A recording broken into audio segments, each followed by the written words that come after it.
Puttaan paremmat päivät 13-21.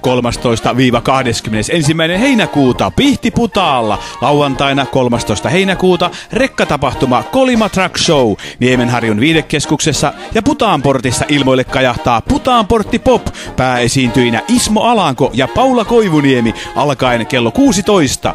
Sunnuntaina lapsille hupailua Niemenharjulla.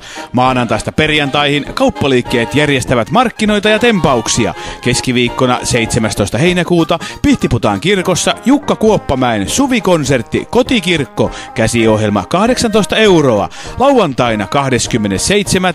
toritohinat, kilpailuja, myyntikojuja, karaoke, kiertoajelua ja paljon muuta kesämukavaa. Sunnuntaina 21.7. suuret totoravit Hiekanhippoksella. Mukana Pihtipudas 150 vuotta juhlalähtö. Tervetuloa Pihtiputaalle viihtymään ja pitämään hauskaa vaikka koko viikoksi.